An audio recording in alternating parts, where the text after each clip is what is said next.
54টা অভিন্ন নদী, যেটা বাংলাদেশ এবং ভারত দুপাশেই আছে, অথচ এই অভিন্ন 54টা নদীতে প্রায় প্রত্যক্ষ পরোক্ষ দুইভাবেই আর কি, কোনোটা ছোট কোনোটা বড়, 3600টা বাঁধ তারা নির্মাণ করেছে। পাশের বন্ধু রাষ্ট্র, এ বন্ধু না, এটা শত্রু। কথা বলেন ঠিক কিনা? যখন চৈত্র মাসে খা খা করে মাঠগুলো পানির তেষ্টায় জমিনের বুকটা চৌচির হয়ে যায়, সে সময় হারামখোরগুলো পানিটা আটকায় রাখে, তখন পানি ছাড়ে না। আর যে সময় পানি দরকার নাই, সে সময় নিজেদের বন্যা রোধের জন্য এই বাংলার উপরে পানিগুলো ছাড়িয়ে দেয়, যে তোরা মর, আমরা ঠিক থাকি। কথা বলেন ঠিক কিনা? স্থির একটি পরিবেশে জুমার সালাত আদায়ের জন্য মসজিদে একত্রিত হয়েছে, ঠিক এমন মুহূর্তে আপনার আমার মতো কিছু ভাই, কিছু বোন, তারা ঘরের টিনের ওপরে, ছাদের ওপরে গাছ ধরে, বাঁশ ধরে, খড়কুটা ধরে শুধু বাঁচার একটু আকুতি করতেছে। এমন একটা মুহূর্ত। তারা কারা? আপনার আমার আশপাশেরই মানুষ, খুব বেশি দূরে না, এই 150-200 কিলোমিটারের মধ্যেই। আমরা নামাজে এসেছি, কিন্তু তারা বাঁচার একটু আকুতি নিয়ে ফরিয়াদ করছে। কে আছো? একটু উদ্ধার করো। কে আছো? আমাদেরকে একটু বাঁচাও। কে আছো? আমার ছোট্ট শিশুটাকে একটু নিয়ে যাও। কে আছো? আমার মেয়েটাকে একটু নিয়ে যাও। কে আছো? আমার বৃদ্ধা মাটাকে একটু নিয়ে যাও, আমি মারা যাই, যাতে করে তারা না মরে। এরকম চিন্তা চেতনা নিয়ে এখন আছে না নাই? জোরে বলেন। তার মানে কি? একটু খেয়াল করেন তো, ঠিক গত জুমাতেও তারা কিন্তু আমাদের মতো সুস্থ স্বাভাবিক ছিল, গত 3 দিন আগেও কিন্তু সুস্থ স্বাভাবিক ছিল। আমার পরিচিত ফেনীর না হলে 10 জন ব্যবসায়ী আছে, যারা প্রবাসে বড় বড় ব্যবসা করে। ওমানে আছে, কাতারে আছে, সৌদি আরবে আছে। যখন আমরা বিদেশ সফর করি, মানুষগুলো আমাদেরকে মহব্বত করে, কিন্তু তাদের কণ্ঠের আওয়াজে আমাদের কলিজা পর্যন্ত কাঁপিয়ে উঠাচ্ছে, কাঁপিয়ে দিচ্ছে, যে আসলে এই মানুষগুলোর আর্তনাদ, যাদের আজকে কোটি কোটি টাকা আছে, কিন্তু এই পানির মধ্যে থেকে বাপকে, মাকে, সন্তানকে উদ্ধার করে একটু স্থানে নিয়ে আসবে, নিরাপদ জায়গায় নিয়ে আসবে, সেই সুযোগটা কিন্তু আজকে পাওয়া যাচ্ছে না। ঠিক কিনা? দেখেন, আজকে সে সমস্ত ভাইরা বিপদে পড়েছে, কালকে আপনি পড়বেন না, আমি পড়ব না, এটার কি কোনো নিশ্চয়তা আছে? এই যে বিপদ আপদ, ছোট ছোট বাচ্চা পানির মধ্যে ভাসতেছে, গাছ ধরে অনেকে বাঁচার আকুতি করতেছে, আমাকে একটু বাঁচাও। দেখেন, যে মানুষটা বাঁচার জন্য আকুতি করতেছে গাছ ধরে, খড়কুটা ধরে, যে মানুষটা গাছের ডাল ধরে ঝুলে আছে, এ মানুষটার কাছে পৃথিবীতে সবচেয়ে বড় আকুতি হচ্ছে এখন একটাই, যে আমাকে বাঁচাও, আমার খাবারের দরকার নাই, আমার ত্রাণের দরকার নাই, আমার বাড়ি ঘরের দরকার নাই, আমার কোনো কিছুর দরকার নাই, আমাকে কোনো মতে নিরাপদ জায়গায় উঠিয়ে দাও, এটাই তার আকুতি। ঠিক কিনা? অথচ এই নিরাপদ জায়গায় আমি আপনি এখন কথা বলেন না কেন? আছি।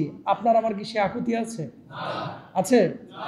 ঠিক এই জায়গাটাতে আসার জন্য তাকে যদি এখন 1 কোটি টাকা আপনি সামনে ঝুলায় রাখেন, খেয়াল করেন, 1 কোটি টাকা আমার ওই ভাই বোনদের সামনে যদি ঝুলায় রাখেন, যে এই বান্ডিলে, এই ব্যাগে 1 কোটি টাকা আছে, তুই কি 1 কোটি টাকা চাস নাকি একটা নৌকা চাস? ও বলবে আমার কোটি টাকা দরকার না, আমার 30,000 টাকার নৌকা দরকার। তাহলে কি এখান থেকে কিছু বার্তা আছে ভাই? বার্তাটা কি? আল্লাহ সুবহানাহু ওয়া তাআলা মানুষের সময়ের পরিবর্তন ঘটায়। বিপদে আপদে আপনাকে আমাকে আল্লাহ সুবহানাহু ওয়া তাআলা পাঠান, বিপদে আপদে নিমজ্জিত করেন, কিন্তু মুমিনের কিছু করণীয় আছে। হ্যাঁ, যদি বলেন যে মোহতারাম সহ্য তো করতে পারি না, আপনিও যেমন ঘুমাইতে পারেন নাই, আমিও কিন্তু গত রাতে ঘুমাই নাই। কেমনে ঘুমাই? এই মানুষগুলো তো আমার বাংলার মানুষ। ঠিক কিনা? এই মানুষগুলো তো আমার মুসলিম ভাই বোন, এই মানুষগুলো তো আমারই, কারো না কারো বাপ, কারো না কারো মা।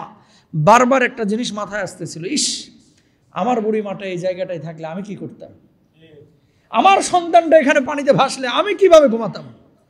প্রবাসে যে মানুষগুলো আছে, বিশ্বাস করেন, কলিজাটা ফেটে তাদের কান্না আসতেছে, কিভাবে ঘুমায়, ঘুম আসে না। আল্লাহ সুবহানাহু ওয়া তাআলা মানুষের মধ্যে কখনো কখনো এরকম বিপদ আপদ, বিপর্যয় দেন।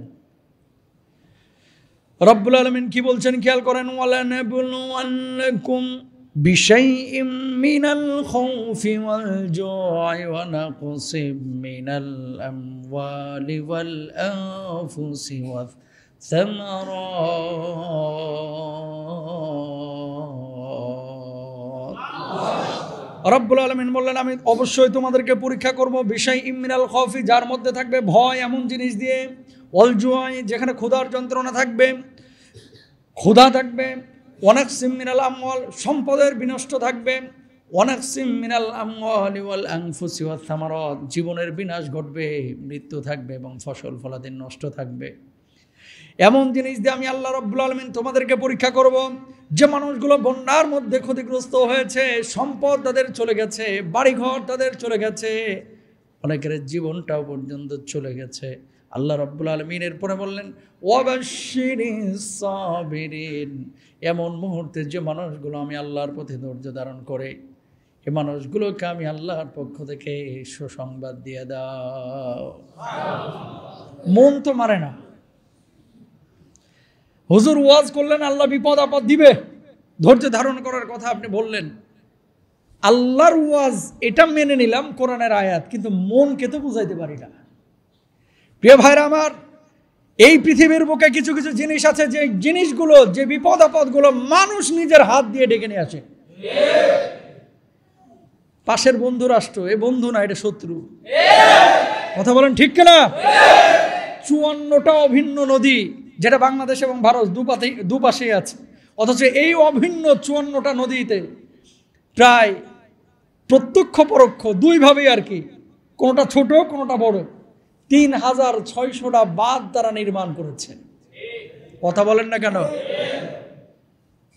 রংপুরের যেগুলো আছেন, এখানে দিনাজপুরের আছেন, আপনারা রাজসাক্ষী। উত্তর অঞ্চলে যখন চৈত্র মাসে খা খা করে মাঠগুলো, পানির তেষ্টায় জমিনের বুকটা চৌচির হয়ে যায়, সে সময় হারামখোরগুলো পানিটা আটকায় রাখে, তখন পানি ছাড়ে না। আর যে সময় পানি দরকার নাই, সে সময় নিজেদের বন্যা রোধের জন্য এই বাংলার উপরে পানিগুলো ছাড়িয়ে দেয়, যে তোরা মর, আমরা ঠিক থাকি। কথা বলেন ঠিক না? যারা এরকম আমার ফেনীর মানুষের জীবন নিয়ে খেলা করে, বাড়ি ঘর ধ্বংস করে, যে সমস্ত মানুষগুলোর জীবনটাকে ধ্বংসের মুখে ঠেলে দিয়েছে, যারা আমার ছোট্ট বাচ্চাগুলোকে পানিতে ভাসিয়ে মেরে ফেলেছে, যারা আমার বৃদ্ধ মা বোনদেরকে ছাদের উপর আশ্রয় নিতে বাধ্য করেছে, যাদের দিন রাত 24 ঘন্টা কাটতেছে আশঙ্কার মধ্যে, না জানি কখন মারা যায়, আল্লাহর কসম করে বলতেছি, নিকটবর্তী ওই দেশ বাংলার মানুষের বন্ধু হতে পারে না। ঠিক কিনা? এরা বাংলার মানুষের বন্ধু হতে পারে না। ঠিক কিনা ভাইরা আমার? ওদের নিউজ চ্যানেল কলকাতার পরশুদিন নিউজ করলো যে ভারত জল ছেড়েছে, বাংলাদেশের মানুষের বাঁচার আকুতি, আরজি তামাশা করেছে আমার মানুষকে নিয়ে, আমার বাংলার মানুষকে নিয়ে। কথা বলে দেখতে না?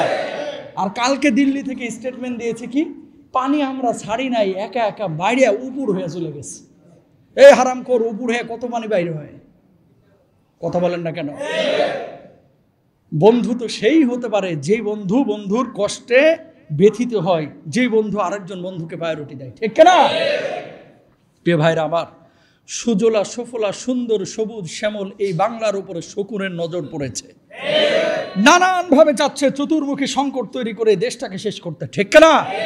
তবে একটা কথা কিন্তু মাথায় রাখতে হবে, বুড়ারা ঘুমন্ত থাকলেও, লিডাররা ঘুমন্ত থাকলেও, এদেশের ছাত্র সমাজ, এদেশের ছাত্র জনতা, তারা কিন্তু জেগে আছে। ঠিক কিনা ভাইরা? রক্তের স্রোতের ওপর দিয়ে যারা বিজয় ছিনিয়ে আনতে পারে স্বৈরাচারের থেকে, তাদেরকে পানির ভয় দেখায়ও না। এরা জীবন দিয়ে বিজয় আনতে পারে, এরা রক্তের উপরে সাঁতার কাটতে জানে, পানির উপরে সাঁতার তাদের কাছে কোনো ব্যাপার না। কিছু মানুষ মারা যাবে হয়তোবা, কিন্তু শকুনের নজর এই দিকে পড়লে শকুনের চোখ উপড়ে ফেলতে এই ছাত্র জনতা জানে। প্রিয় ভাইরা আমার, যে কথাটি বলছিলাম, দুঃখে কষ্টে আমার জন্মের পর থেকে এরকম দৃশ্য দেখি নাই। আরে বন্যা হয়, পানি উঠে কোমর পর্যন্ত আসে, সর্বোচ্চ হাঁটু পর্যন্ত আসে, এগুলো মানা যায়। এটা কেমন কথা যে একেবারে আপনার বিল্ডিং 2 তলা পর্যন্ত ঢেকে যাইব? এরকম বন্যা কি কখনো দেখছেন? আরে বাবারে বাবা, তার মানে কি সূক্ষ্মভাবে এই ফেনীর মানুষগুলোর জন্য ভাই কষ্ট লাগে, কারণ তারা বন্যা দেখে অভ্যস্ত না। এই রাজশাহীর মানুষগুলো বন্যা দেখে অভ্যস্ত না। কিছু অঞ্চল আছে যেখানে কখনোই বন্যা হয় না, এরা বন্যা দেখে অভ্যস্ত না। তো হুট করে যখন অপ্রস্তুত অবস্থায় এরকম কোনো কিছু হয়ে যায়, তখন স্বাভাবিকভাবে সেই মানুষগুলো বেদিশা হয়ে যায়, কারণ অভ্যস্ত না। তো যে সমস্ত এলাকায় বন্যা হয়, এরা ম্যাক্সিমামই সাঁতার পারে। বুঝেন নাই? যেখানে প্রতি বছর বন্যা হয়, রংপুরে কিছু এলাকা আছে বাংলাদেশের কিছু জেলা আছে যেখানে বছরে একবার না একবার বন্যা হয়। আমি দেখছি ওই সমস্ত এলাকায় মাহফিলে গিয়ে যারাই জিজ্ঞেস করি এই করে সাঁতার জানি, কিন্তু যে সমস্ত এলাকায় কখনোই পানি ওঠে না, এরা আত্মরক্ষার জন্য সাঁতার যে প্রয়োজন এটাও শিখে না। তার মানে কি এই মানুষগুলো মাজুর, অক্ষম। প্রিয় ভাইরা আমার, যেখান থেকে কথা বলছিলাম, যদি প্রতিবেশী দেশ থেকে পানি ইচ্ছাকৃতভাবে পাঠানো হয়, যারা এই পরিকল্পনা, উদ্যোগ এবং গেটগুলো খুলে দিয়েছে, বাঁধের মুখগুলো উন্মুক্ত করেছে, আল্লাহ রাব্বুল আলামিন যেন এই জালেমদের হাতগুলোকে পুড়িয়ে দেয়। প্রিয় ভাইরা আমার, যে কথা বলছিলাম, যদি তারা এই কাজ করে, যেহেতু দিল্লি স্টেটমেন্ট দিয়েছে কালকে যে তারা ইচ্ছে করে করে নাই, এটা নাকি পানি বেড়ে একা একাই উন্মুক্ত হয়ে গেছে, হতেও পারে, সেটা একেবারে অবিশ্বাস করে না। কারণ পানির প্রেশার কিন্তু মারাত্মক ভাই। পানির প্রেশার যারা দেখছে তারা দেখছে, বড় বড় ট্রাক যেগুলো ধান নিয়ে চলে এটারও ভাষায় নিয়ে চলে যায়, এ মারাত্মক। কিন্তু তো যদি এমনটাই হয়ে থাকে যে অনিচ্ছাকৃত করছে, তাহলে আমাদের কোনো অভিযোগ নেই। আর ইচ্ছাকৃত করলে আমরা তো দুর্বল, আল্লাহর কাছে আল্লাহর আদালতে বিচার দিলাম, আল্লাহ তাদের বিচার তুমি করো। প্রিয় ভাইরা আমার, কিন্তু যদি তারা ইচ্ছে করে না করে, আল্লাহর পক্ষ থেকে বৃষ্টি হয়েই থাকে, আল্লাহর পক্ষ থেকে বৃষ্টি তো আল্লাহর পক্ষ থেকেই হয়েছে, কিন্তু উদ্দেশ্য প্রণোদিতভাবে যদি তারা আমাদেরকে ক্ষতি করে, তাহলে যেন আল্লাহ বিচার করে। আর উদ্দেশ্য প্রণোদিতভাবে করে নাই, এমনি এমনি হয়ে গেছে, যদি বিষয়টা এরকমই হয়ে থাকে, তাহলে জানতে হবে এটা আমাদের কৃতকর্মের ফল। কথা বলেন ঠিক কিনা? গাছ আমরা কাটতেছি, পরিবেশের ভারসাম্য আমরা রক্ষা করতেছি না। কি বলবো গ্রামের কথা, কি বলবো শহরের কথা। যখন মাদ্রাসায় ঢাকায় পড়তাম 2005 সাল 6 সাল, ঢাকাতেও কিন্তু অলিতে গলিতে প্রতিটা মহল্লা 2টা 3টা পরে এক একটা পুকুর বা জলাশয় দেখা যাইত। এখন খুঁজে দেখাইতে পারবেন? তো পানিটা যাইবে কোথায়? শুধু ঢাকার চিত্র না এটা, আপনি জেলা শহরগুলোতে যান, ফেনীতে যান, কুমিল্লায় যান, রাজশাহীতে যান, রংপুরে যান, দিনাজপুরে যান, ওইদিকে চট্টগ্রামে যান, কক্সবাজারে, মানে যেগুলোতে পানিটা করবে আর কি, থাকবে, অবস্থান করবে, এই জায়গাগুলো সব ভরাট করে এখন বিল্ডিং করে ফেলাইছে। কথা বলেন না কেন? এই যে পৃথিবীর 4 ভাগের 3 ভাগই পানি, আল্লাহ তাআলা যে এত পানি দিচ্ছেন কি কারণে? পৃথিবীর ব্যালেন্সটা রক্ষার জন্য। কথা বুঝাইতে পেরেছি? যদি পানি না থাকতো পণ্য আমদানি রপ্তানি করতে পারতেন? পানি না থাকলে এই বিদ্যুৎ উৎপাদন করতে পারতেন? পানি না থাকলে আপনি কি তেষ্টায় মরে যেতেন না? পানির অপর নাম জীবন, এই কথাটা যেমন সত্য, পানি ছাড়া মানুষ বাঁচতে পারে না। কখনো কখনো এই পানি আবার ধ্বংসেরও কারণ, ঠিক কিনা? তো কতটুকু পরিমাণ দরকার পানি একটা এলাকার জন্য, এটা আল্লাহর পক্ষ থেকে ইশারা আছে। পানির নিচে এই যে আপনারা যে টিউবওয়েল গাড়ছেন, আপনি পানি চাপ দিচ্ছেন, পানি তুলতেছেন, পানির ঢলঢলায় খাইতেছেন, বাথরুমে ধুমায় ঢালতেছেন, অনেকে আজকে 5 বালতি পানিও গোসলে ঢালছে। বুঝেন কথা? এই পানিটা যিনি অ্যারেঞ্জ করেছে, ব্যবস্থা করেছে, তিনি কে? আরো জোরে বলেন, তিনি কে? আল্লাহ সুবহানাহু ওয়া তাআলা। তো আল্লাহ সুবহানাহু ওয়া তাআলা তিনি যদি না চাইতেন, তাহলে আপনাকে কিন্তু পানি দিতেন না। কিছু এলাকায় খাল, নালা, নর্দমা, এগুলো প্রাকৃতিকভাবে আল্লাহ সুবহানাহু ওয়া তাআলা বানিয়ে রেখেছেন পৃথিবীর শুরু থেকেই। এগুলো মানুষ বানায়। পদ্মা নদী কি মানুষ খোদাই করে বানাইছে? যমুনা? ও তাহলে মনে হয় ব্রহ্মপুত্র এটা কোদাল দিয়ে খুঁড়ে বানাইছে? সম্ভব? পদ্মাও বানানো সম্ভব না, যমুনাও বানানো সম্ভব না, ব্রহ্মপুত্র বানানো সম্ভব না, মেঘনাও সম্ভব না। হ্যাঁ, কোনো নদী কিন্তু কোদাল দিয়ে খোদাই করে বানানো সম্ভব না, কিন্তু বানিয়েছেন কে? আল্লাহ সুবহানাহু ওয়া তাআলা। নদী থেকে বিল্ডিং থাকে না পানি থাকে? পানি থাকে। তাহলে সেই পানিটাকেও রেখেছেন কে? আল্লাহ। এখন আপনি যখন চোরাগুপ্তা হামলা করিয়া আপনি ওখানে মনে করেন বিল্ডিং উঠায় ফেলাইবেন, প্রতি রাতে আপনি মনে করেন মাটি ফেলতেছেন 2 হাত 2.5 হাত করিয়া, দিয়ে সব কিছু ভরাট করিয়া, পানিটা যাইবে কই? আর যাওয়ার জায়গা নাই। বন্যা তাহলে ওই জায়গাতে তো বেশি হবেই, ঠিক না? তাহলে কিছু জিনিস যেগুলো আল্লাহ সুবহানাহু ওয়া তাআলা ন্যাচারালি আমাদের প্রয়োজনে পৃথিবীর ভারসাম্য রক্ষার জন্য দিয়েছিলেন, এই জায়গাগুলোতে এই জিনিসগুলোকে এভাবে রাখা দরকার ছিল, কিন্তু আমরা কি করেছি? নষ্ট করেছি। নষ্ট করার ফলশ্রুতিতে কি হয়েছে দেখেন, আল্লাহ রাব্বুল আলামিন কি বলছেন? দহারাল ফাসাদু ফিল বাররি ওয়াল বাহরি বিমা কাসাবাত আইদিন নাস। জলে স্থলে যত পরিমাণ যত বিপদ আপদ আমরা দেখি, এগুলো মানুষের কৃতকর্ম, মানুষের হাতের কামাই। দুনিয়ার জিন্দেগিতে যত বিপর্যয় আমরা দেখি, এই বিপর্যয়গুলো আল্লাহ রাব্বুল আলামিনের পক্ষ থেকে আসে। আল্লাহ রাব্বুল আলামিন কখনো কখনো বান্দাকে পরীক্ষার জন্য দেন, কখনো আযাব স্বরূপ দেন, কখন আল্লাহ রাব্বুল আলামিন মানুষকে শায়েস্তা করার জন্য শাস্তি স্মরণ দেন, ঠিক কিনা? সুতরাং প্রিয় ভাইরা আমার, আল্লাহ রাব্বুল আলামিন যে জিনিসকে যেভাবে যতটুকু যে পরিমাণে ব্যবহার করতে বলেছেন ততটুকুই করতে হবে। খালমাল খাওয়া যাবে না। ভাত খান, খাল খায়েন না। আর খাল খাওয়া বুঝেন নাই? আর টঙ্গী যান না, এই যে টঙ্গী আপনার পাশেই তো, উত্তরার আশপাশে যান, এই যে গাবতলির মাথাখানে যান, ভাই খা খা মরুভূমি, পানি আর পানি। এই জমির মালিক আব্দুর রশিদ গং, কথা কন না? এই জমির মালিক আব্দুর রশিদ গং একটা লিখে দিছে, এই জমির মালিক ডিপ জল। দেখছেন না গাবতলির এদিকে? মানে চারিদিকে এরকম খালি জমি আর জমি, জমি আর জমি, জমি আর জমি, খাল টাল, এরকম অনেক অনেক জায়গায় এরকম আছে ভাই, যে জায়গাগুলো ভেজাল আছে, লিডাররা সুযোগ নেই জায়গাগুলোকে নিজের মতো ভরাট করে ব্যবহার করতেছে। আমি যে কথাটা বলতে যাচ্ছি, আপনার পৈতৃক সূত্রে যদি আপনি পেয়ে থাকেন আপনি ব্যবহার করেন, কোনো সমস্যা নাই, কিন্তু জলাধার ভরাট করে পানির পথ বন্ধ করে এরকম কৃত্রিম সংকট তৈরি করা ইসলামী শরিয়ায় জায়েজ জায়েজ নাই। এই খাল দিয়ে পানি প্রবাহিত হয়, এলাকার এই প্রান্ত থেকে ওই প্রান্তে পানিটা যায়। এখন আপনি ওখানে মনে করেন এ বাড়ি থেকে তরকারি কাটা খোসা মোসা নিয়ে ধাপ করে ওই ড্রেনের উপরে ফেলে, ওরকম আছে না নাই? আকলে এটা কাজই করে না যে পানিটা আটকাইলে আমিও তো বাথরুমের মাল ফেলতে পারবো না। কথা বুঝতে পেরেছেন? কিছু মানুষ আছে, এগুলো ইসলামী শরিয়ায় স্থান নাই, এগুলো কিন্তু জায়েজ না।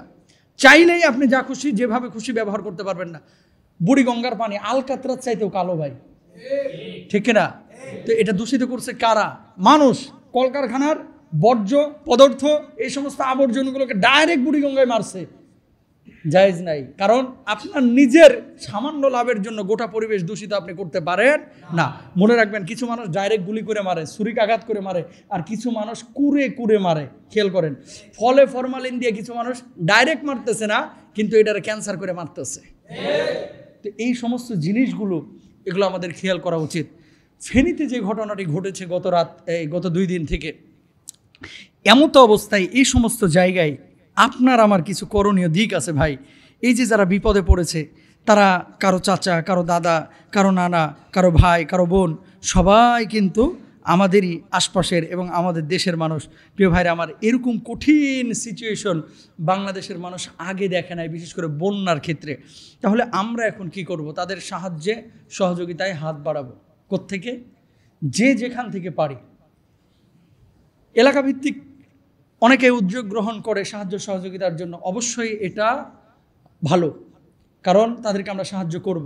আজকে একটা জিনিস দেখলাম, বাংলাদেশে মসজিদ আছে 3 লক্ষ। তো 3 লক্ষ মসজিদে, যেমন এখানে না হলেও হাজারের মানে কয়েক হাজার মুসল্লি হয়, কয়েকশো না। তো যাই হোক, শোনা 100-200 তো 1-2 কাতারই হয়ে যায়, মানে হাজারের ওপর হবে মুসল্লি। এখন কত হাজার এটা আমি জানি না। তো প্রত্যেকটা মসজিদ থেকে 200 মানুষ যদি 100 টাকা করে টাকা দেয়, তাহলে এক এক মসজিদ থেকে টাকা ওঠে কত? 20,000। কত? 20,000 টাকা এক একটা মসজিদ থেকে ওঠে। 3 লক্ষ মসজিদ, কত জন দেখলাম? 600 কোটি না কত, আমি ঠিক করে ক্যালকুলেশন করি নাই, 600 কোটি মনে হয় দেখলাম। তো 600 কোটি টাকা উঠানো সম্ভব মসজিদগুলো থেকে। আর সব মসজিদে কি 200 মুসল্লি আছে? কিছু কিছু মসজিদে আছে 400, 500, 1000, 1500, 2000।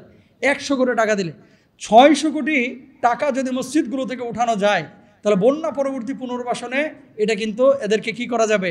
সহায়তা দেওয়া যাবে, ঠিক কিনা? এখন এলাকা ভিত্তিক অনেকে আপনারা সাহায্য সহযোগিতা করতেছেন, এটা অবশ্যই প্রশংসার দাবি রাখে। কিন্তু কিছু জায়গায় আমরা ভুল মেসেজ বা ভুল কনসেপ্ট নিয়ে চলতেছি। কেমন? 5-7 জন মিলে একটা টিম করে আমরা টাকা তোলা শুরু করতেছি। টাকা উঠছে কত? 30,000, বুঝছেন? পরে একটা পিক আপ ভাড়া করে ওই কুমিল্লা যাইতে যেতে পিক আপ যাওয়া আসার ভাড়া 17,000। কত হাজার? 17,000। 30,000 উঠাইছে, গাড়ি ভাড়াই 17,000। তাহলে পাবলিক পাইলো কয় টাকা? 13,000 টাকা। বুঝছেন? এরকম ঘটনা ঘটছে কি ঘটছে না? ঘটছে।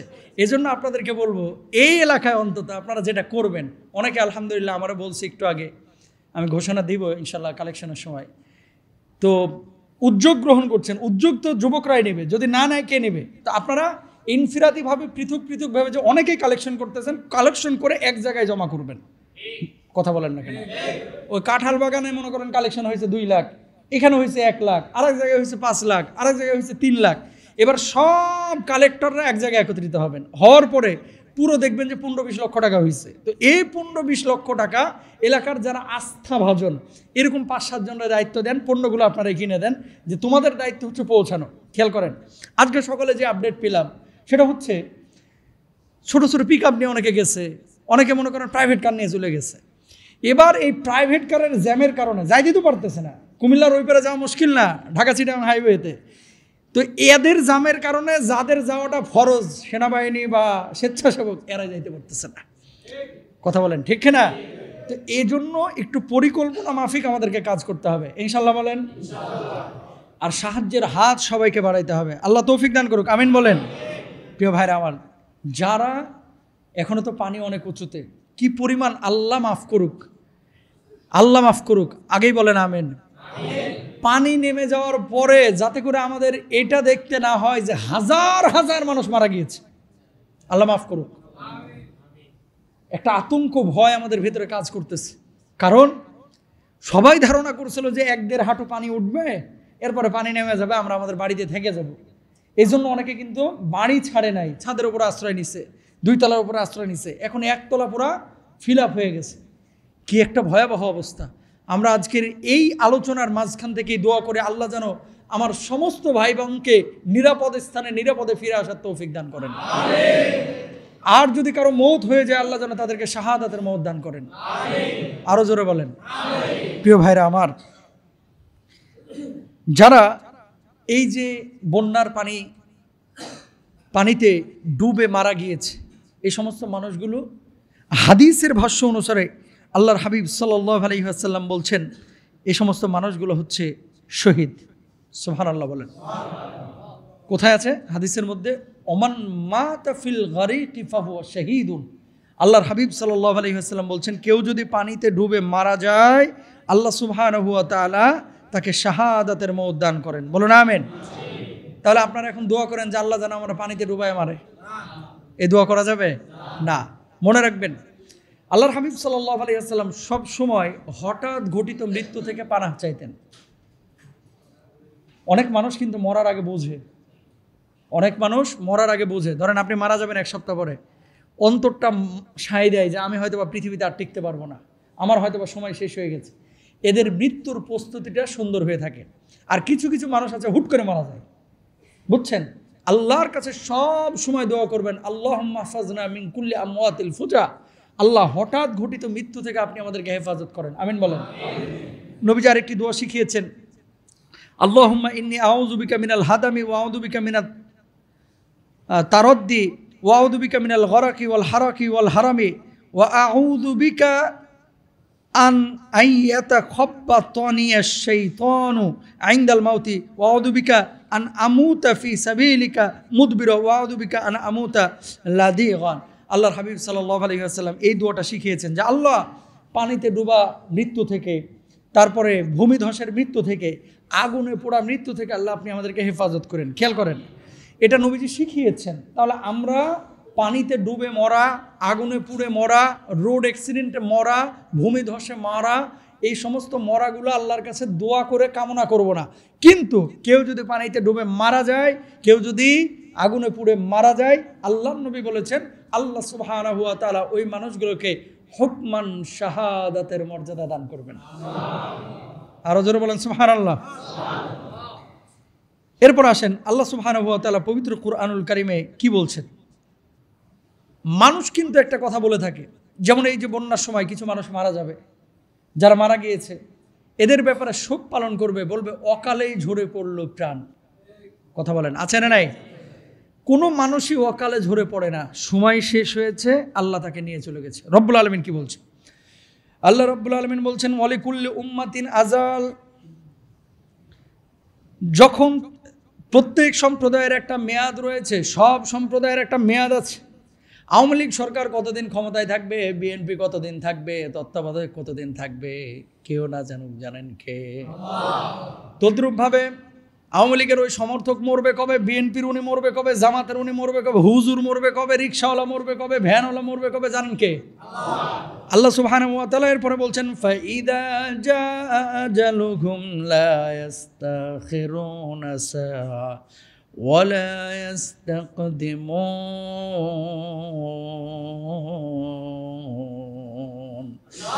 আল্লাহ রাব্বুল আলামিন বললেন, যখন তাদের মেয়াদ এসে যাবে তখন তারা না এক মুহূর্ত পিছিয়ে যেতে পারবে আর না এগিয়ে আসতে পারবে, মানে এক মুহূর্ত সামনেও বাড়তে পারবে না, পেছনেও বাড়তে পারবে না, সরাসরি মালাকুল মাউত তাদেরকে থাবা মারবে আর দুনিয়ার সব সম্পর্ক ছিন্ন ভিন্ন করে কবরের জিন্দেগিতে চলে যাবে, ঠিক কিনা?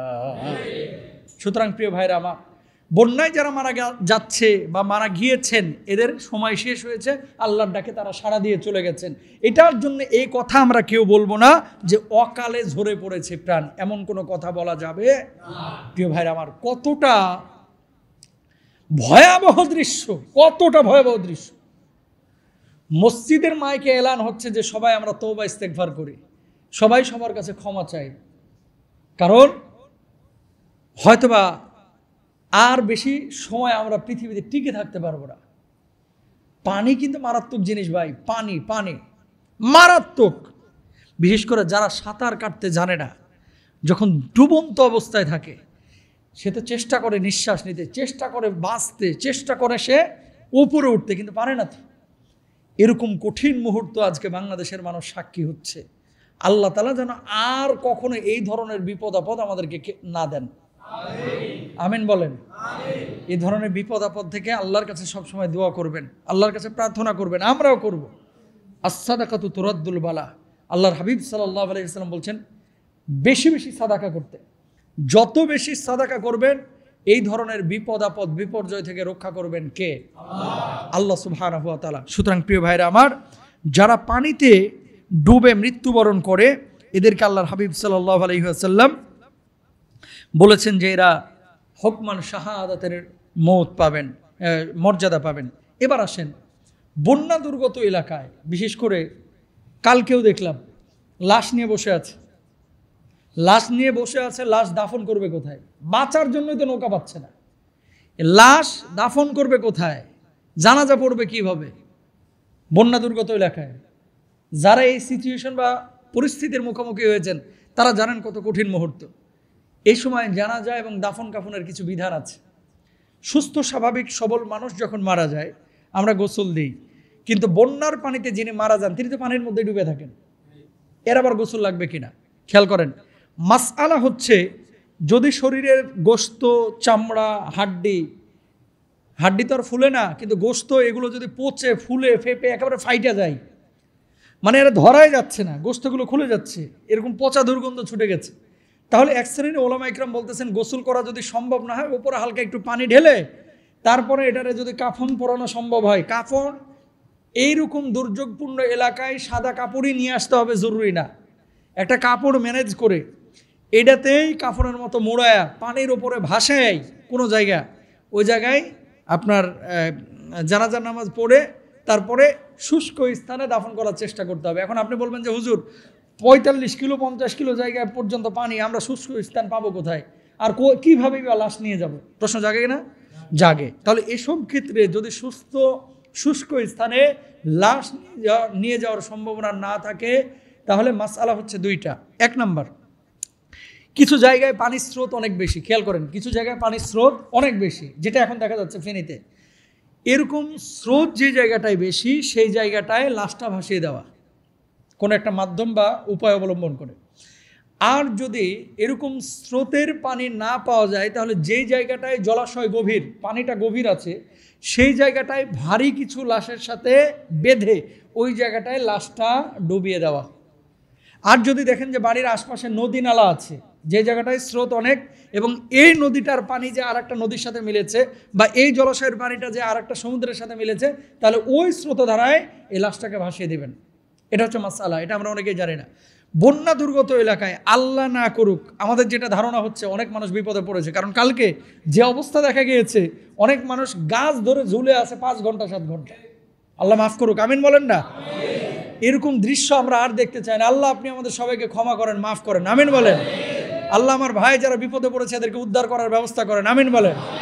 আর যে সমস্ত ভলেন্টিয়ার স্বেচ্ছাসেবকরা হেলিকপ্টার দিয়ে সহযোগিতা করেছে, স্পিড বোট দিয়ে সহযোগিতা করেছে, নৌকা দিয়ে সহযোগিতা করেছে, টাকা পয়সা দিয়ে সহযোগিতা করেছে এবং করছে, আল্লাহ সুবহানাহু ওয়া তাআলা এদেরকে যেন যথাযথ যাচাই খায়ের দান করেন। আরো জোরে বলেন আলহামদুলিল্লাহ। আসুন্নাহ ফাউন্ডেশন বাংলাদেশের একটা নিয়ামত। শেখ আহমদুল্লাহ সাহেবের যে পরিমাণ কাজ তারা করতেছে, এই কাজগুলোকে আল্লাহ তাআলা কবুল করুন। এরকম আরও 50-60টা ফাউন্ডেশন যারা কাজ করতেছে, ছাত্রদের অনেক সংগঠন কাজ করতেছে, আল্লাহ তাআলা সবাইকে যাচাই খায়ের দান করুন। প্রিয় ভাইরা আমার, তো যেখান থেকে কথা বলতেছিলাম, বন্যার পানিতে ডুবে কেউ মারা গিয়েছে, লাশ পচেও নাই, গলেও নাই, চামড়াও ঠিক আছে, চামড়াও ঠিক আছে, একদিন বা 1.5 দিন আগে মারা গিয়েছে, এরকম লাশ যদি পান তাহলে অবশ্যই এই লাশটাকে গোসল দিতে হবে, যদিও ডুবে মরছে, ভালোভাবে গোসলটা দিবেন। গোসলটা দেওয়ার পরে তারপরে জানাজা করবেন। জানাজা করার পরে যদি মাটি পাওয়া যায় মাটিতে দফন করবেন, আর যদি মাটি পাওয়া না যায় তাহলে যেটা বললাম, ভাই ভাসায় দিবেন বা গভীর পানিতে ডুবাইয়া দিবেন। এটাই হচ্ছে মাসআলা।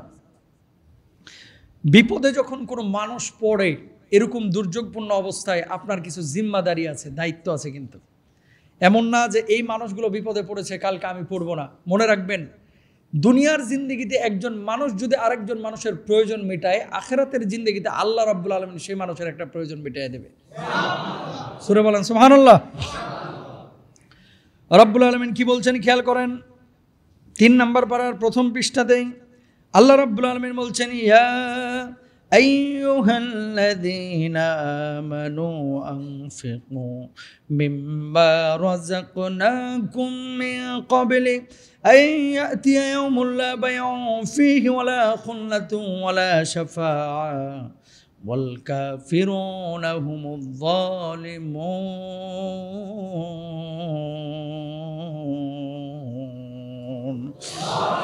আল্লাহ রাব্বুল আলামিন বললেন, হে ঈমানদাররা, আমি তোমাদেরকে যে জীবন উপকরণ দিয়েছি তা হতে সেদিন আসার আগেই ব্যয় করো, যেদিন ক্রয় বিক্রয় থাকবে না, বন্ধুত্বও থাকবে না, সুপারিশও থাকবে না, আর অবিশ্বাসীরাই বড় অত্যাচারী জালেম। ঠিক কিনা?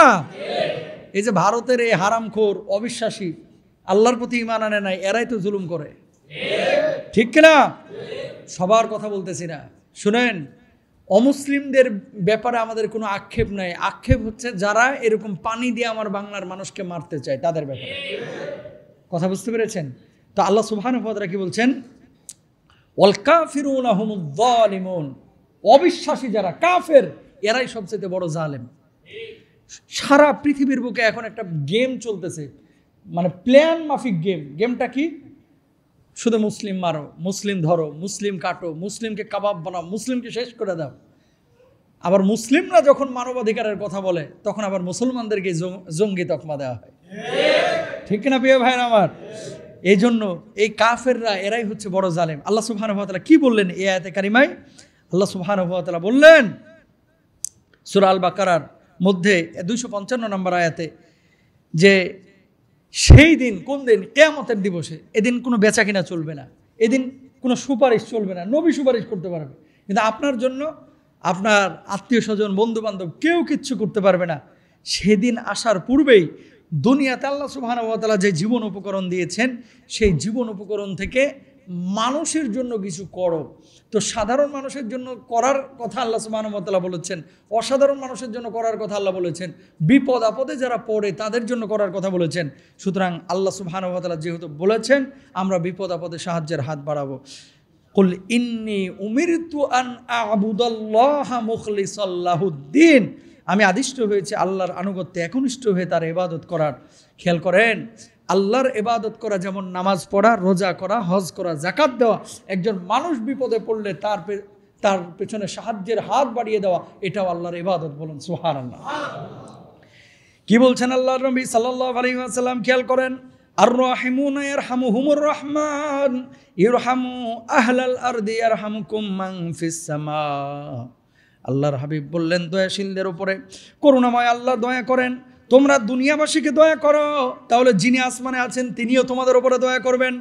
দুনিয়ার মানুষগুলোর উপরে কেউ যদি দয়া করে, আসমানে যিনি আছেন আমার আল্লাহ সেই দুনিয়াবাসীর উপরে দয়া করবে। জোরে বলেন না সুবহানাল্লাহ। কত মারাত্মক কথা দেখছেন। মানে দুনিয়ায় আছে কে? মানুষ। দুনিয়ায় আছে পশু পাখি, দুনিয়ায় আছে মাখলুক। বন্যায় আমরা মানুষের দিকে নজর দিতে গিয়ে পশুদের প্রতি অনেকে আমরা নজর দিই না, কথা বলে না। এই যে ত্রাণের ব্যাপারে খেয়াল করেন, হয়তো বা পানি নেমে যাবে 3 দিন 4 দিনের মধ্যে, আল্লাহ মাফ করুক, আমরা দোয়া করি যে আজকের মধ্যেই যেন পানি নেমে যায়। আমিন বলেন। হাজার হাজার মহিষ, গরু, ভেড়া, কুকুর, মুরগি, এরাও তো বিপদে, এদেরও তো রূহ আছে। শুকনো খাবার দাবার মানুষের জন্য আমরা ব্যবস্থা করি, সামর্থ্য থাকলে সুযোগ থাকলে পশু পাখি প্রাণীর জন্য ব্যবস্থা করা দরকার, এটা উচিত। তা আল্লাহ সুবহানাহু ওয়া তাআলা বলল, জমিনের উপরে যা আছে, জমিনের উপরে মানুষ আছে, এদের উপরে যদি আমরা দয়া করি, আল্লাহ সুবহানাহু ওয়া তাআলা আমাদের উপরেও দয়া করবেন। আল্লাহ আমাদের উপরে দয়া করবে ইনশাআল্লাহ। বলেন। নবীজি সাল্লাল্লাহু আলাইহি ওয়াসাল্লাম কি বলছেন? মাসালুল মুমিনিনা ফি তাওয়াদ্দিহিম ওয়া তারাহুমিহিম ওয়া তাআতুফিহিম মাসালুল জাসাদি ইযা ইশতাকা মিনহু উযউন তাদাআলাহু সাইরুল জাসাদি বিস-সাহরি ওয়াল হুম্মা। নবীজি কি বলছেন? রাসূল আকরাম সাল্লাল্লাহু আলাইহি ওয়াসাল্লাম বলেছেন, মুমিনদের উদাহরণ তাদের পারস্পরিক ভালোবাসা, দয়াদ্রতা, সহানুভূতির দিক থেকে একটা মানব দেহের মতো। যখন তার একটা অঙ্গ আক্রান্ত হয় তখন যেন সমস্ত দেহ ডেকে আনে তাপ এবং অনিদ্রা। দেহের একটা অঙ্গ আক্রান্ত হলে যেমন পুরো শরীর ব্যথিত হয়, ফেনীতে, কুমিল্লায়, চট্টগ্রামে, বান্দরবানে, খাগড়াছড়িতে, রাঙ্গামাটিতে কোনো একজন মানুষ মুসলমান যদি আক্রান্ত হয় যেন গোটা দেহটা আক্রান্ত হয়ে যায়, ঠিক কিনা? সুতরাং তাদের ব্যথায় আমাদেরকে ব্যথিত হতে হবে, তাদের কান্না আমাদের কানে পৌঁছাইতে হবে, তাদের আকুতিটা আমাদের হৃদয় দিয়ে ফিল করতে হবে। কিন্তু আমাদের অনেক মানুষ আছে ভাই, দুঃখজনক হলেও সত্য, ওখানে কি হচ্ছে হোক, আমি তো ভালো আছি, ও মুনাফিক। কথা বলেন ঠিক কিনা? এরকম অনেক মানুষ আছে, কিন্তু আমি আগেও নাই পিছেও নাই, ওদিকেও নয় এদিকেও নাই, দানেও নাই, খেদমতেও নাই, ও কাজকর্মেও নাই, ও স্বেচ্ছাসেবকদের সাথেও কোনো জায়গায় নাই। ও আল্লাহর কাছে একটু দোয়া করবে, এটা আবার চিন্তা করে দোয়াটা করবো, দোয়া আবার ফুরাইয়া যায় কিনা। জুতা দিয়ে মাথায় মেরা চারা ফাটায় ফেলা উচিত, ঠিক কিনা ভাই? এরকম কিছু লোক আছে না, দোয়াটাও পর্যন্ত করে না ভাই, বুঝছেন? হিংসাত্মক মনোভাব। আর কিছু লোক তো এখন মনে মনে ভাবতেছে, আন্দোলন করবি না, কর। কথা বুঝেন নাই? আন্দোলন করবি না, এখন কর। এগুলো না প্রিয় ভাইরা আমার, শুনেন, দল আপনি যেটাই করেন না কেন, আওয়ামী লীগ, বিএনপি, জাতীয় পার্টি, জামাত, দল আপনি যেটাই করেন না কেন, আপনার প্রথম পরিচয় আপনি মানুষ। আপনার প্রথম পরিচয় কি? মানুষ। এটা আপনাকে মাথায় রাখতে হবে, তাহলে মনুষ্যত্ববোধ ভিতরে জাগ্রত হবে। আর এটা যদি না থাকে কোনোদিন মানুষ হতে পারবেন না। নাম থাকবে মানুষ, কিন্তু কুকুরের চাইতে অধমে পরিণত হবে সেই মানুষ, ঠিক না? মনুষ্যত্ববোধ যার ভিতরে নাই, সে কিসের মানুষ? অন্যের বিপদে যদি আপনার হৃদয়টা না কাঁদে, আপনি কিসের মানুষ? কথা বলেন ঠিক না? ছাত্ররা যখন এই যে বুকে গুলি খেয়ে খেয়ে রাস্তায় পড়েছিল, তারপরেও কিছু লোক দালালি করছে, নামছিস কে রাস্তায়, নামছিস কে? অধিকারের জন্য নামা, সে যার সামনেই হোক না কেন, এটা কিন্তু আপনার শুধু ব্যক্তিগত দায়িত্ব না, এটা আপনার ঈমানি দায়িত্ব। কথা বুঝতে পেরেছেন? সুতরাং মনুষ্যত্বের মানুষ হতে হবে। দল কানা হওয়া যাবে না, পীর কানা হওয়া যাবে না, হুজুর কানা হওয়া যাবে না, অন্ধভক্ত হওয়া যাবে না, আকল দিয়ে বিবেক দিয়ে কাজ করতে হবে, ঠিক না? প্রিয় ভাইরা আমার, এগুলো মাথায় রাখতে হবে। মনুষ্যত্বের মানুষ হতে হবে। আল্লাহ তাআলা বুঝার তৌফিক দান করুক। তাহলে আমরা এই যে খাবার দাবার যারা আপনারা ব্যবস্থা করতেছেন, রান্না করা খাবার নিয়ে যাবেন হয়তো অনেকে, বা ওইদিকে যা রান্না বান্না করবেন, কিয়ামতের ময়দানে জাহান্নামীদেরকে যখন জাহান্নামে ঢোকানো হবে, দেখেন সূরা মুদ্দাসসিরের মধ্যে আল্লাহ সুবহানাহু ওয়া তাআলা কি বলছেন? ওদেরকে জিজ্ঞেস করা হবে যে কোন অপরাধে তোমরা আজকে জাহান্নামের মধ্যে এসেছো। তখন এরা একটা কথা বলবে, ওয়ালাম নাকু নুতআইমুল মিসকিন, আমরা মিসকিনদেরকে খাবার খাওয়াই নাই। কথা বুঝছেন? এই যে বন্যা দুর্গত এলাকায় যারা আজকে বিপর্যস্ত জীবনযাপনে পড়েছে, আপনারা আমার 10 বার কিনতে পারে এরকম লোকও পড়ে গেছে। কিন্তু আজকে টাকা মানে বক্স ভরা টাকা বাড়ির ভিতরে পড়ে রয়েছে, ওই টাকা দিয়ে কি নৌকা আনা যাচ্ছে? ছেলে আমেরিকায় পড়ে আছে, তুরস্কে পড়ে আছে, ছেলে নিউ ইয়র্কে পড়ে আছে, লন্ডনে পড়ে আছে, কোটি কোটি টাকার মালিক, চাইলে কি হেলিকপ্টার দেওয়া যাচ্ছে? দেওয়া যাচ্ছে না। তার মানে কি, অর্থ সব সময় কিন্তু কাজে লাগে না ভাই, অর্থ সব সময় কাজে লাগে না। অনেক সময় টাকা আপনার থাকবে কিন্তু এটা দিয়ে আপনার কোনো কাজ হবে না। রক্ষা করতে পারে একমাত্র যিনি, তিনি কে? আল্লাহ। তাহলে এই জিনিসটা মাথায় আনতে হবে যে যারা আজকে বিপর্যস্ত সবাই গরিব না, তারা সময়ের কারণে, সিচুয়েশনের কারণে আজকে আপনার কাছে হাত পাততেছে। কালকে আমিও হয়তো এই বিপদে পড়তে পারি, তারাও একদিন আমার কাছে সাহায্য নিয়ে আসবে, ঠিক কিনা? সুতরাং আপনারা ওই যে অনেকে বলে থাকেন ত্রাণ নিয়ে ফেনীতে যাচ্ছি, ত্রাণ সামগ্রী বিতরণ চলছে, এরকম না বলে বলবেন উপহার নিয়ে ফেনীতে যাচ্ছি। কি নিয়ে? উপহার নিয়ে। কারণ আপনি কাকে সাহায্য করতেছেন? অনেক সময় এই সাহায্যের কথা শুনলে অনেক ব্যক্তিত্ব সম্পন্ন লোক আবার এই প্যাকেট নিতে চায় না। কথা বলেন না কেন? যখন দেখে যে সাহায্য সহযোগিতা, কিছু মানুষ আছে যা দিবেন ও বাঁশ দিলেও নেয়, আম দিলেও নেয়, কাঁঠাল দিলেও নেয়, যদি লোহা লক্ষ্যরও দেন হেও নেই, মানে যা পাবে। আর কেউ কেউ তো আছে যারা হাত পাততে লাগে না আর কি, খারাপ লাগে না, ওই একাই 10-15টা বস্তা এখানে নেয়, ওখানে নেয়, ওখানে নেয়, ওখানে নেয়, সারাদিনে কিন্তু কালেকশনের উপরে আছে। আর ব্যক্তিত্ব সম্পন্ন অনেক লোক আছে যারা চাইতে হাত পাততে লজ্জাবোধ করে। কথা বুঝতে পেরেছেন? এই মানুষগুলোকে ক্লিক করতে হবে, যে মানুষগুলো চাইতে লজ্জা পায়, এই মানুষগুলোর দ্বারে দ্বারে গিয়ে পৌঁছে দেওয়ার চেষ্টা করতে হবে, ইনশাল্লাহ বলেন। আর সাহায্য সহযোগিতা এগুলো মেনশন করার দরকার নাই। ঢাকাবাসীর পক্ষ থেকে ফেনীবাসী ভাইদের জন্য আমাদের পক্ষ থেকে উপহার, আমাদের পক্ষ থেকে ফুড প্যাক, আমাদের পক্ষ থেকে হাদিয়া, এই ধরনের কথা বললে নিতে কিন্তু অতটা সমস্যা হয় না। কথা বুঝতে পেরেছেন? এগুলো আমরা খেয়াল করবো, ইনশাল্লাহ বলেন। ওই জায়গাটায় নিজেকে একটু কল্পনা করেন, কেমন? ধরেন আপনি এরকম আল্লাহ না করে বন্যায় বিপর্যস্ত, আপনি আপনার ছেলে মেয়ে নিয়ে ছাদের উপরে আছেন, এই সময় আপনার চাইতে বয়সও অল্প, আপনার চাইতে চ্যাংড়া পোলাপান ফেনী থেকে আইছে, কাকা এই যে সাহায্যটা নেন, এই সাহায্যটা নেন, এরকম হয়। তখন একটু বিবেকে বাঁধে, কারণ বাচ্চা কাচ্চা আছে তো, বাচ্চা কাচ্চা তখন মনে করে যে আব্বা আপনি কি ফকির? কথা বুঝতে পেরেছেন? অনেকে বুঝে না তো, ছোট মানুষ তো। এই সাহায্য টাহায্য এগুলো না বলে গিফট, হাদিয়া, উপহার, ইনশাল্লাহ বলেন। আল্লাহ তৌফিক দান করুক। এরপরে সবশেষ যে বিষয়টা আমরা বলবো, কুল ইয়া ইবাদিয়াল্লাযীনা আসরাফু আলা আনফুসিহিম লা তাকনাতু মির রাহমাতিল্লাহ। আল্লাহর রহম থেকে নিরাশ হবেন না। অনেকেই হয়তো মনে মনে ভাবতেছেন, নামাজ পড়ি, রোজা করি, হজ করি, জাকাত দিই, তারপরেও আল্লাহ এত বিপদ আমাদেরকে দেয় কেন? এই বন্যা আমাদেরকে না দিলে আল্লাহ পারতো না? এরকম কিন্তু অনেকে মনে মনে ভাবে। খেয়াল করবেন, আসাদ্দুন নাসি বালাআন আল আম্বিয়া। খেয়াল করেন, মানুষকে আল্লাহ রাব্বুল আলামিন যাকে যত বেশি ভালোবাসেন তাকে তত বেশি বিপদ আপদ দেন। পৃথিবীর বুকে সবচেয়ে বেশি বিপদ আপদ দিচ্ছে নবী আম্বিয়া আলাইহিস সালাতু ওয়াস সালামকে। বুঝছেন? ইব্রাহিম নবীকে আগুনে নিক্ষেপ করা হয়েছে, আমার পেয়ারা নবীকে তাইফে রক্তাক্ত করা হয়েছে, ওহুদে রক্তাক্ত করা হয়েছে, আইয়ুব নবীর শরীরে ঘা হতে হতে এমন পর্যায়ে চলে গেছে জিহ্বায়ও ঘাও ধরে গেছে। বিপদ ছোট ছিল না বড়? বড়। ইউনূস আলাইহিস সালাতু ওয়াস সালামকে আমাদের এখানে হচ্ছে বন্যা, আর ওনাকে সাগরে ফেলে আবার মাছ দিয়ে গিলায় ফেলাইছে। আল্লাহু আকবার বলেন। মাছ দিয়ে আবার কি করে ফেলাইছে? গিলায় ফেলাইছে। মাছের পেটের মধ্যে আল্লাহ সুবহানাহু ওয়া তাআলা, নবী তো আল্লাহ আপনি ছাড়া কেউ উদ্ধার করার এখন নেই, লা ইলাহা ইল্লা আনতা সুবহানাকা ইন্নী কুনতু মিনাজ জালিমিন, যেখান থেকে এই দোয়াটা আসছে। দোয়া পড়লেন, আল্লাহ বললেন, ইউনূস রে, আমি যে আল্লাহ তোমাকে পানিতে ফেলায়া মাছের পেটের মধ্যে ঢুকাইছি, সে আল্লাহ রব্বুল আলমিনী মাছের পেটের মধ্যে বমির ভাব তুলে আমি আল্লাহ রব্বুল আলমিন আবার তোমাকে শুষ্ক সাধারণ নিরাপদ স্থানে তোমাকে উগলিয়ে দিলাম। বরং সুবহানাল্লাহ।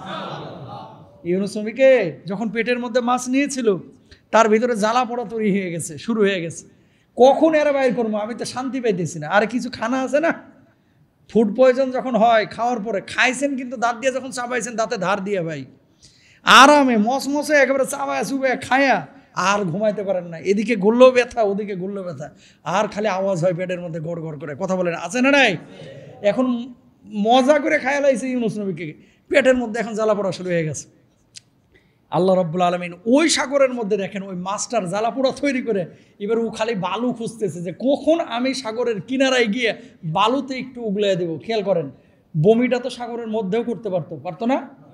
এখন সাগরের মধ্যে যদি বমিটা করে দিত, ইউনূস নবী আবার সাঁতরে আসবে কিভাবে? এর লেগে আল্লাহ বলছে যে না, এখানে বমিটা করিস না, উগলাস না। আমার ইউনুস কেমনে নবী এই সাঁতরায় যাবে? যা আগে ওই পেটটা ওই ইয়ার ভিতরে লাগা, নরম বালুর উপরে লাগা। বালিশে অনেক সময় পেট চাপ দিলে আরাম আরাম লাগে না? বালুর উপরে পেটটা দিয়া গড়গড়ায় যখন উঠায় দিছে, ইউনুস নবী বাস বাহির হয়ে আবার আল্লাহর কাছে শুকরিয়া আদায় করে আলহামদুলিল্লাহ বলে আল্লাহ সুবহানাহু ওয়া তাআলার কাছে প্রশংসা করতেছেন। বলুন সুবহানাল্লাহ। প্রিয় ভাইরা আমার, সুতরাং এই যে বন্যা দুর্গত এলাকায় এখন যারা বিপদে পড়েছে, এই বিপদ থাকবে না। কিছু মানুষের ক্ষয়ক্ষতি হবে, এই বিপদ এক সময় চলে যাবে। এখান থেকে আমাদের শিক্ষা নিতে হবে, বিপদ যে কোনো সময় যে কোনো মুহূর্তে যে কোনো মানুষেরই হতে পারে, কিন্তু সবাই আমরা এক কাতারে থাকবো, সবাই ভাই ভাইয়ের মতো থাকবো, সবাই সবাইকে সাহায্য করব ইনশাআল্লাহ। আমরা কখনো হতাশ হব না। আল্লাহ তৌফিক দান করুন, বলুন আমিন।